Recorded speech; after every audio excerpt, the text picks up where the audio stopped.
Hello, Twitchers. Hello, fellow humans. It'll be a few minutes before people start piling in, but we can go ahead and start. Jacob, you want to do the Patreon at the beginning? Yeah, why not? All right. Here we go. In 3, 2, 1, go. Hello, I'm Jacob. I'm the host of Open Micers. Do you guys like watching our show? No. Of course you do. You're listening. Shut the fuck up, Jason. Shut up. This is my time to shine. Do you like watching our show? No. Of course you do. God damn it! Okay, I'll stop. Do you like watching our show? Of course you do. Yes. Of course you do. So please support us on Patreon. It's patreon.com/ompodcast so we can keep having on fantabulous celebrity guests and local musicians and actors and comedians. And we're going to do a show today with a fabulous international musician. So please stay tuned and pick a tier and give us money. Thank you.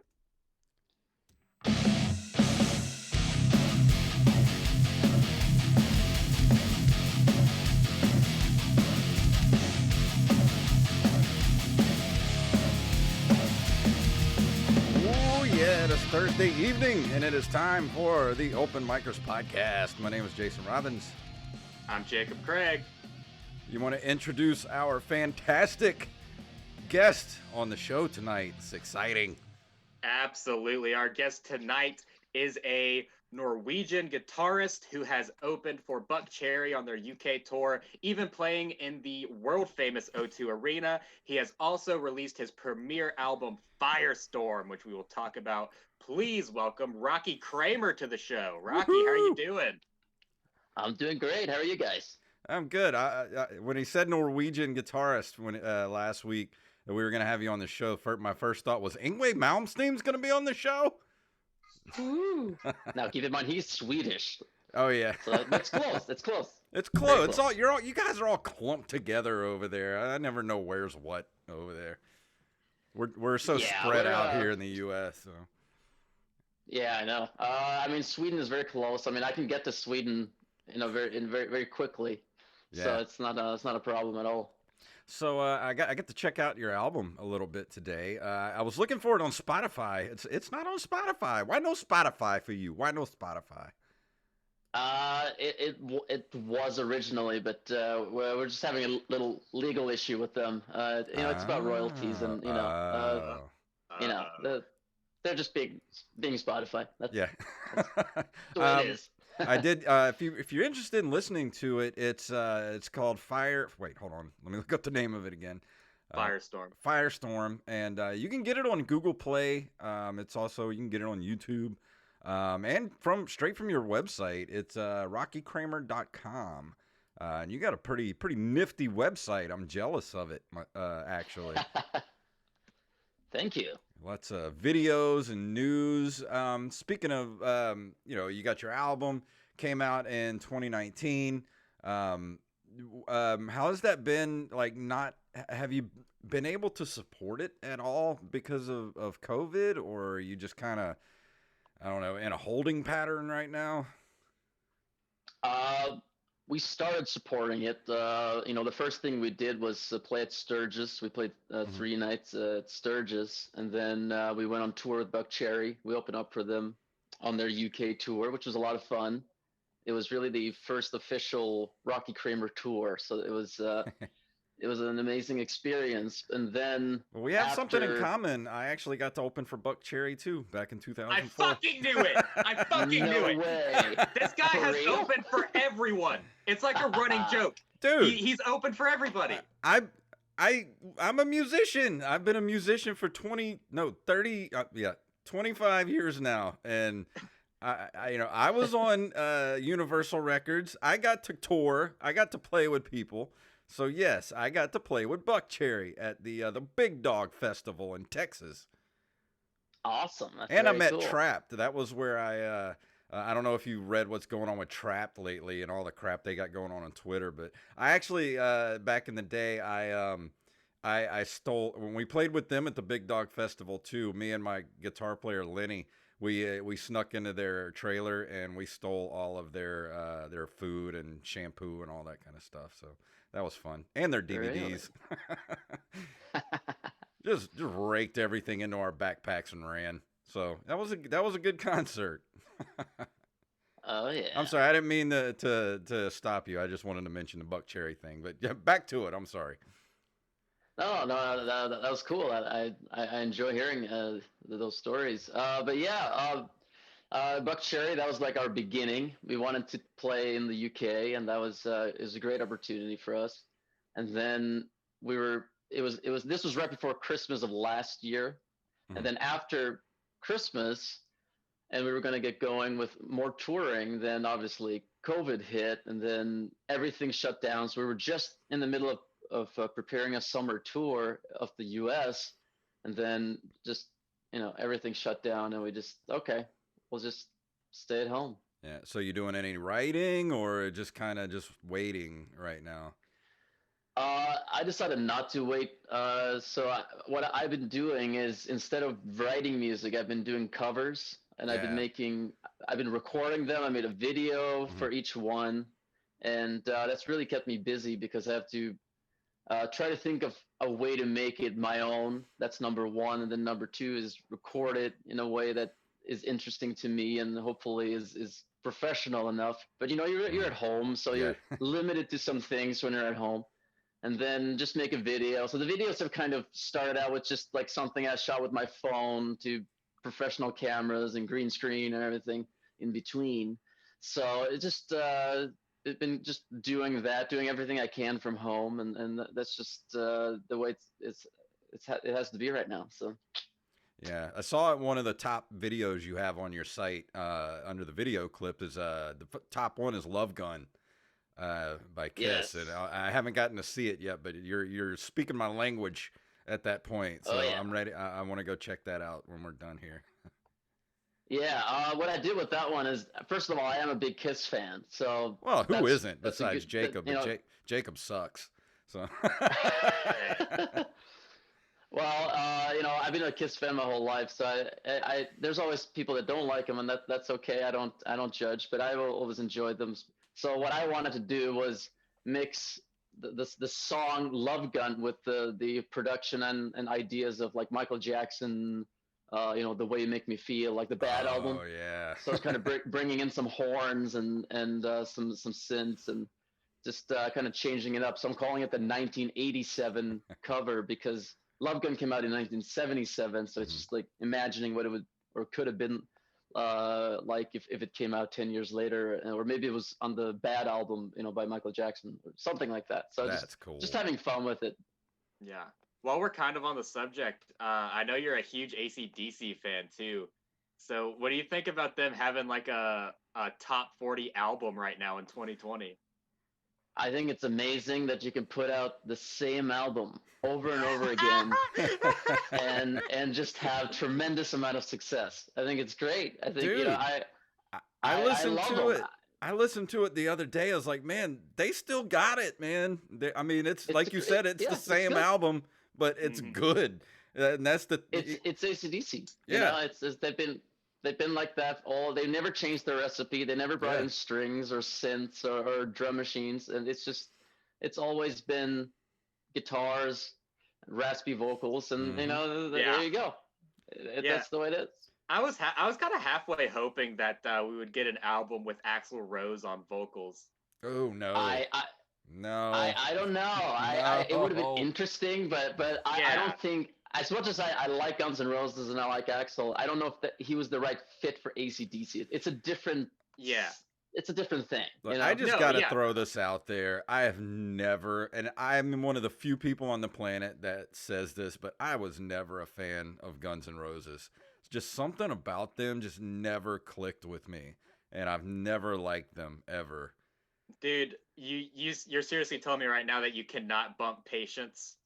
You can't bump Patience, no, dude? I don't like the way he sings at all. There's something about Axl Rose, the dude. Axl Rose, the dude from what was that band that gotta keep them separated?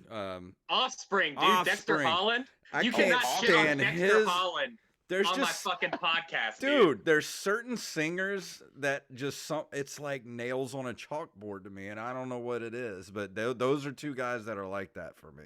Well, I love Dexter Holland. After this, I'm gonna try to find out who his agent is, so we can talk to Dexter Holland. Hey, And I'll have me and him Dexter on the Holland show. I'll tell we're gonna him I shit don't. on you for an hour. How's that make That's you feel? fine, because I suck too. That's why I'm doing a podcast from my little 1-bedroom apartment, and I'm not living in a mansion somewhere because I suck. So there you go. Oh, That's true. Spitting straight facts. Yes. So I know you're the musician, Jason, but I'm gonna ask a technical musician question. Why do you prefer to use the Fender Stratocaster guitar over any other guitar? It's really something that it didn't take me long to figure this out. When I first started out on the guitar, I only had an acoustic, and it was really my brother's acoustic. And when I bought my first guitar, I didn't really have that many options just for financial reasons. So I just bought something that was cheap. And when I finally started thinking, well, what guitar do I want to play? I was originally influenced by, again, with Kiss, a lot of people that play Gibson Les Pauls and so on, and a lot of different types of guitars. But I realized that the Les Paul wasn't the perfect instrument for me, even though I think it's a great guitar. I still wanted to keep looking, and this is when I was a huge fan of Yngwie Malmsteen, and I was just listening to every Yngwie Malmsteen song over and over again, and particularly the first album. And he's, I found some videos of him. I think when I first heard him, I didn't know what guitar he played, but then I saw a video of him, and he's playing a Strat. And this is, my association with Strats originally was that they were kind of associated with kind of softer types of music. I didn't think it was a metal guitar, and I was playing metal. I just didn't think it would fit. But then I'm watching Yngwie, and of course I realized that Deep Purple and Jimi Hendrix, and of course I was a big David Gilmour fan. So I realized, okay, I got to try a real Fender, not just like a copy or something, well, that doesn't have the Fender name on it. Not only those guys, but Jake E. Lee too. When he was Jakey playing with Lee, Ozzy back in the day, that sound he got was just metal as hell, and he played Fenders. And Fender's always been my favorite guitarist too. Every guitar I've ever bought, I've never bought anything other than a Fender Stratocaster. There you go. Yeah, I mean Dave Murray from Iron Maiden, he's always played Strats. And so I guess my approach was kind of like Dave Murray's, and that's was putting humbuckers and DiMarzios in the guitar, because I love that humbucker sound. I thought the single coils, even though they have a great sound, I want a little bit more output. Well, that's what Eddie Van Halen used to do. He would take the Stratocaster body, but he would take the humbuckers out of the Gibsons and put it in the bridge position. That's the only pickup he had, was the bridge pickup. And right. Eddie's got the greatest guitar sound on the planet, and it's because look at the Frankenstrat. Like that's my that is the one guitar I want when I have money one of these days. Before I die, I'm gonna own a Frankenstrat replica. Like a replica. I was gonna say, if you want the original, I don't know if the original is even for sale. I think isn't it in a museum or something? Yeah, it's in the Smithsonian, I think. Either that or it's in the Rock and Roll Hall of Fame. Ooh, yeah. It is pretty unique. I mean, when you look at the replicas, it's amazing. I was looking at them when they first came out, and it was amazing how much how much work they put into adding all the little scratches, and there's a penny or there's a coin and all these weird little things that Eddie thought would. They put the bicycle reflectors on the back of it, just like he had everything. So cool. That's amazing. Very cool. I mean, it's like that guitar was just so amazing. But speaking of Eddie, unique. Like you took the last name Kramer, like you have a missed opportunity to be endorsed by Kramer Guitars. That Eddie used to be a Kramer player back in the late '80s, until he got hooked up with the. Paul Reed, well, not Paul Reed Smith, but Who wasn't made the Uh, Music Man's? well, Ernie Ball makes Arnie Music Ball. That's Man. right. Yeah. But he was with Peavy for a while too. But Hmm. I don't know the Peavy deal was very good for him. I'm not sure.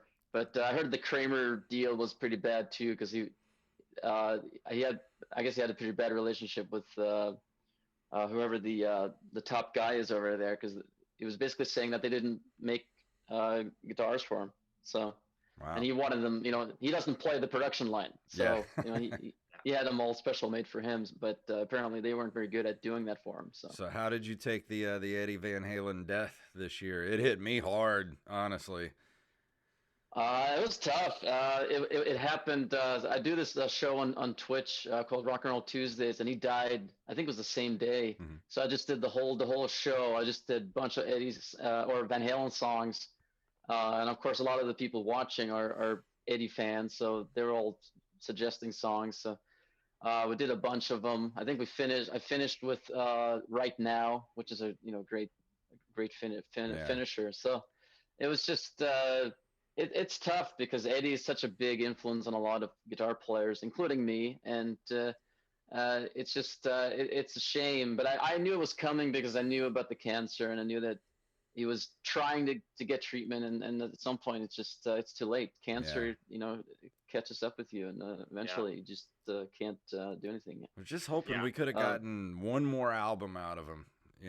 Like the that original would have been lineup. great. Yeah, what was the last one? It was A different kind of truth in years 2013.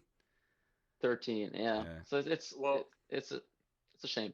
Yeah. hopefully, I mean, his estate might have, access to his, stuff he recorded and never released. Like Chris Cornell right now has a number one hit out because he covered Guns N' Roses' Patience, and they put it out. It's fucking everywhere, and it's better than the original. And now we're back to Guns N' Roses. Yeah. Yeah. But I love I love Soundgarden, so I'll take that. Yeah, dude, listen to Chris Cornell's Patience. That's just what it Okay. reminded me of. Like, because I I feel like have to every musician check has that so out. much. Like, I think every musician has so much that they have recorded that never released. Like Prince had a number one album after he Yeah. died. Well, the thing they were talking Yeah. about with Eddie is he has so much stuff in 5150, but none of it's digital and none of it is labeled properly because he's just would just record stuff and then just shelf it, so nobody knows what's on these. Like they say, there's like hundreds of reels of tape in there, but nobody knows what's on it because none of it's labeled properly. I feel like that's what's going to Wow. happen with my comedy notebooks after I die. Like, no one's going to be able to interpret it. Oh my God. They're going to think I have the ravings of a lunatic if they look at mine. They're going to be like, what the hell is with this guy? Dude, yours is just scribbles. Yeah. Well, we were at the roast battle the other night, and I was showing Compton some of my notes, and I was just like, I don't even know what I'm saying here. Like, I found pages that just say, like, face masks and cake.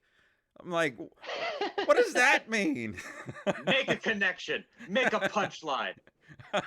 But we talked about this earlier. We touched on it. Why did you choose Rocky Kramer as your stage name? If you see my real name, it's a very Norwegian name. It's very regional. Yeah, and not gonna try to perhaps- pronounce it. Yeah, I was We're going not to gonna- we're not look gonna it go up here, there, see yeah. if I could pronounce it real quick. Let's see. Yeah, go ahead. Hold on, let me open up the bio. Okay, here we go. Where was it? I just saw it a minute ago. Let's move on. God damn it, Jason. Try to find it while I explain. I was originally, like, when I first made the first demo for Firestorm and the first demos as a solo artist when I was 18.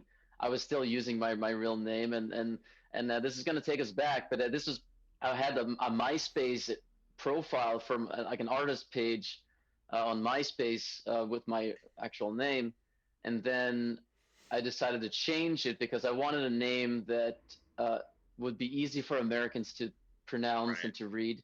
And I figured that maybe, and in some respects, like Arnold Schwarzenegger said that, that at first nobody could pronounce his name, but then eventually everybody knew his name. Everybody knows my name, and then it's just, it's maybe it would have been cool to have a name that nobody else has, but I figured that if Rocky is from the Rocky movies, they're chanting Right. Rocky, exactly how to pronounce it, you know how it spells, and Kramer was just from Seinfeld because again, they say Kramer, they don't say Cosmo, Yeah. so Right. they just say Kramer all the time, so you're always hearing Kramer, Kramer, Kramer. So I just figured like those are two names that together hadn't really been used other than it was a character in a movie in the 50s.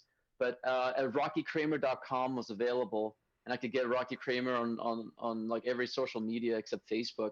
So I figured it's from a marketing standpoint. I just it's a short name, and you should have a short name if you want to be an artist because people remember short names better.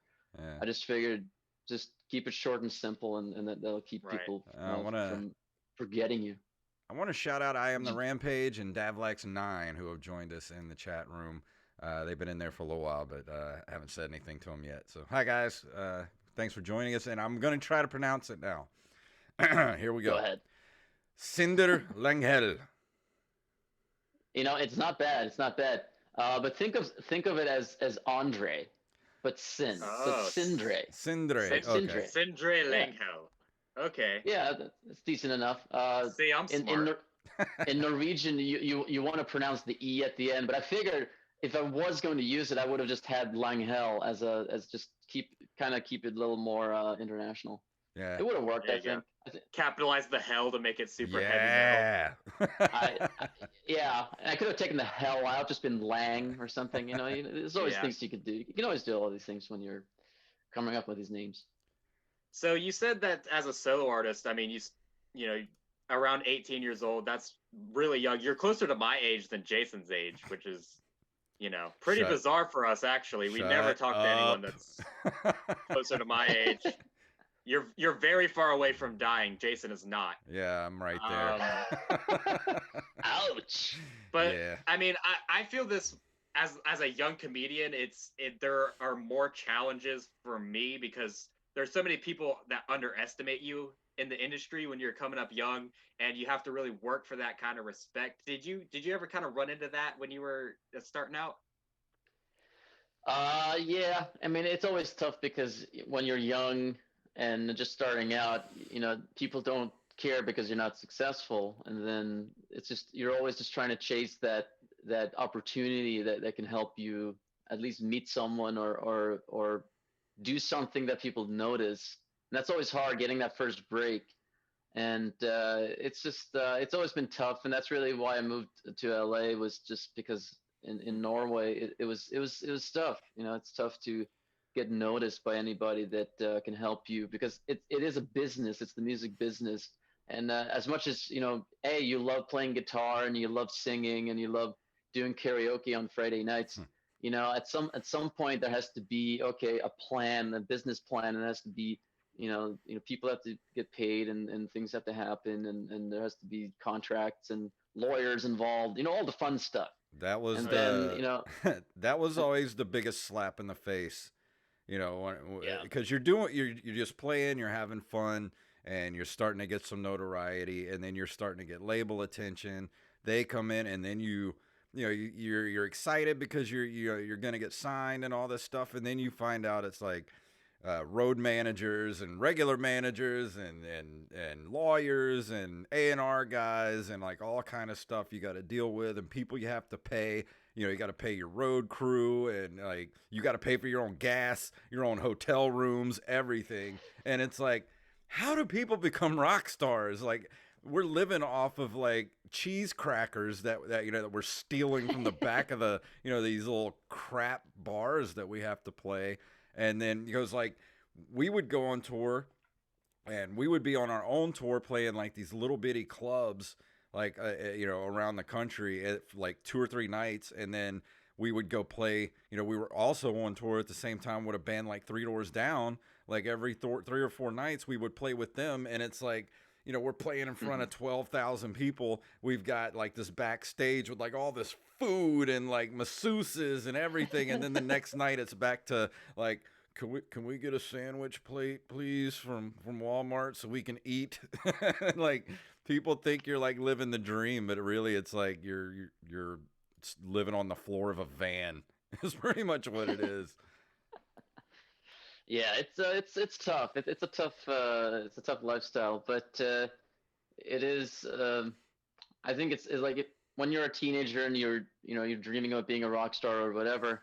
I think it's important to go out there and at least give it a fair shot, just to instead of thinking if maybe I could have been Yeah. successful if I had tried. It's better to try it and kind of have deal with reality instead of just dealing with your imagination and then thinking about how life could have been, because Yeah. we tend to imagine our lives better if we had done the other thing, right? So Yeah. it's always, grass is always greener on the other side. So it's important to just do what you're passionate about, and hopefully it'll work out in the end. I mean, when you read about a lot of and I read some good autobiographies of rock musicians, and it's even the ones that were successful, they're still, when they're writing their autobiography, they're still pretty bitter about the Yeah. things, how things turned out. And you're Yeah. thinking, wait a second, you're the successful one, you're the one that I'm inspired by, and you're Yeah. telling me that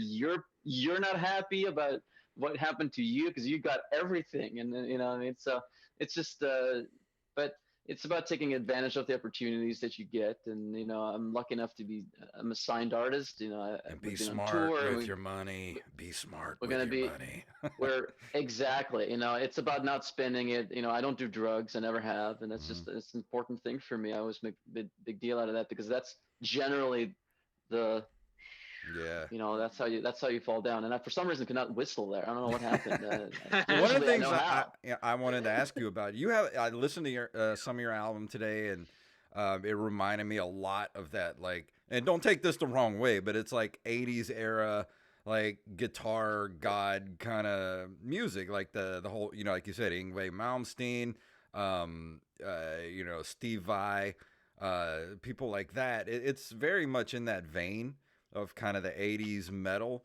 But I kind of, do you feel like that music? I feel like that type of music is about to make a huge comeback, because I listened to the radio the past few years, and it's just Greta it's Van Fleet.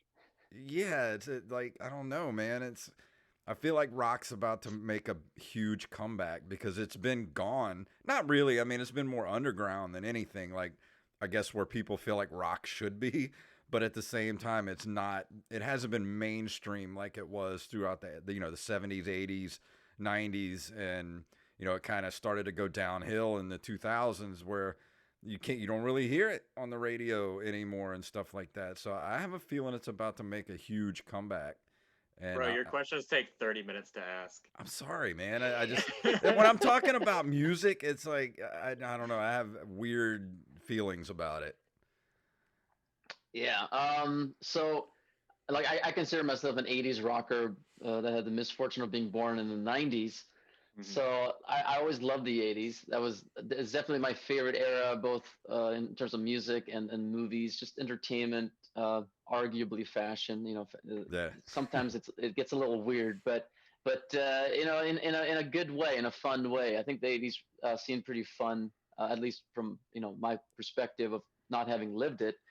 But when I was growing up and when I started writing music, I wasn't really into the music that was out, the music that was on the charts. It didn't really catch my attention. And of course, like you said, it wasn't rock. It wasn't rock. Was kind of it was rare. I remember, like you said, like Three Doors Down was one of those bands that was like, wait a second, this is at least this is rock. Mm-hmm. It didn't happen all the time. So I just wanted to uh, make music that wasn't about what was current at the time. I just wanted to make music that I enjoyed, and most of it was either '80s or '70s. Maybe some of it was '60s, but definitely mostly '80s and '70s. Yeah. So I just wanted to keep that going, and to some people, that's what they want to hear. So I think it's important to sort of give people that chance to relive the '80s, even though my music is technically new. Yeah. It's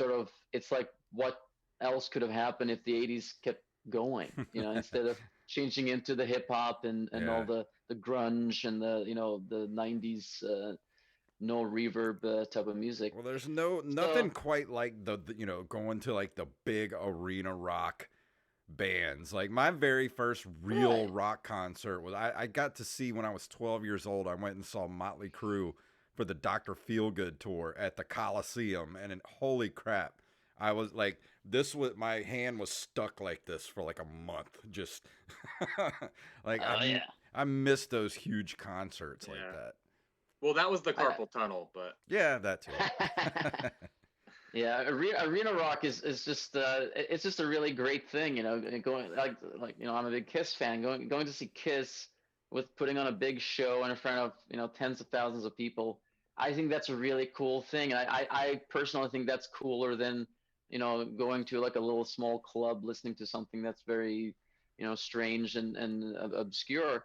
I think it's like having that sort of big sound with the big guitars and maybe synths or not no synths, big drums, and a powerful vocal. I want to see that forever. And obviously, a lot of the '80s artists are now either it's some of them are retiring or some of them are just not doing what they did before.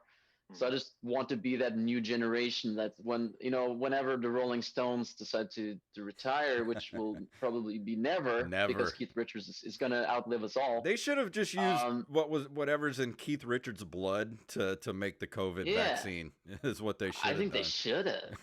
I would have taken it. yeah.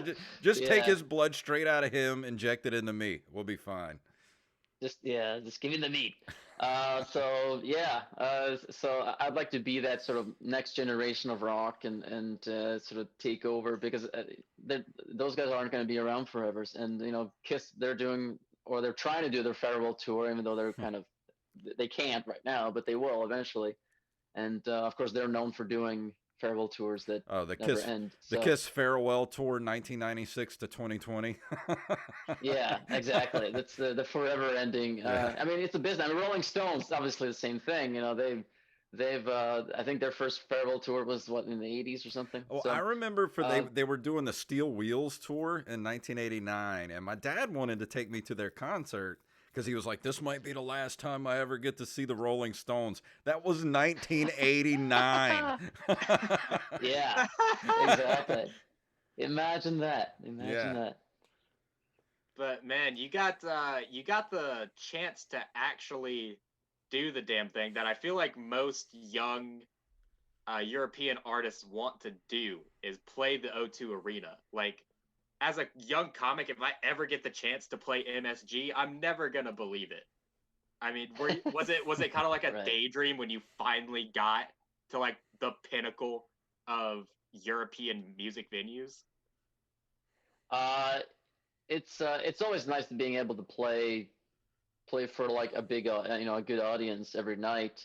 It was a short tour, and I wish it was longer, but it was still nice to be able to do that, even though they're not there for me. And that's my goal, is to play big venues, not necessarily oversized, but or stadiums, but just being able to play my music for my own audience is that's the dream. Yeah, So absolutely. we'll get there. So actually, we're coming up on the end of the show. It's been a blast having you on the show. I love having musicians on the show. I feel like I have somebody that I can connect with and brag about my past glories with. Well, I love talking to musicians. It's fun hearing other people's stories, because all I have is mine. So. Yeah, Jacob always makes fun of me every time I bring something up. He's like, "This again?" I'm like, "I've never told this story." It's a new one. Yeah. Yeah. He's just mad because he hasn't done anything yet. He's too young. Hey, look, all right. I have my nice little comedy repertoire. Uh-huh. You have your bullshit acting and successful music career. Fuck all that. I'll stick to my thing. Yeah. Well, Rocky, is there anything you would like to put out there before we leave, where they can find you on any social medias? Like I said, rockykramer.com, and what's your social medias they can reach you at? It's pretty easy.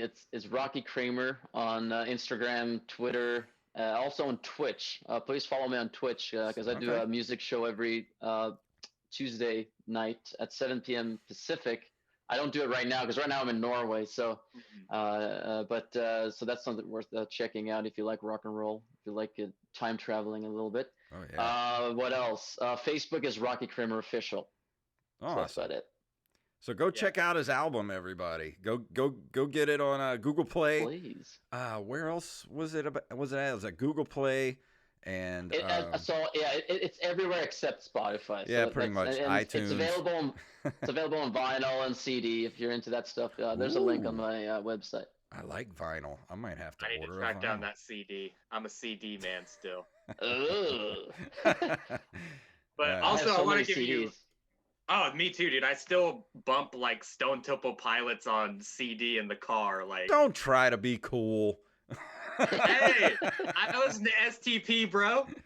Come on. Uh-huh. But no, I want to give you a huge shout out, dude. You're definitely one of our most dedicated guests because it's fucking midnight in Norway right now. Yeah, thank you. It is. So, I know. Huge shout out to you for coming on our bullshit show and talking with us. We appreciate you so much, man. Thank you for Yeah, coming absolutely. Hey, thank you guys. I had a blast. So, Jacob, anything you want to throw out there before we leave tonight? Not really. When this episode comes out, I will already have done my show tomorrow night in Panama City. So I guess when you're watching this, I don't know. Ask me how it went. Okay. Spoiler alert, not good. Nobody cares. Yeah.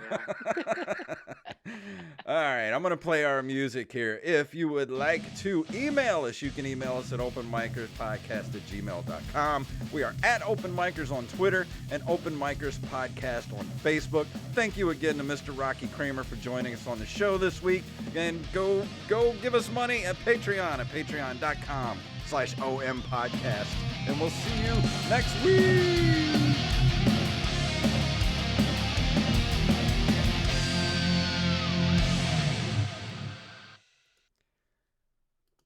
Fantastic.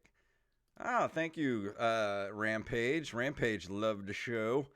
I think I love you, Rampage. yes, Rampage. He's loyal. That Rampage.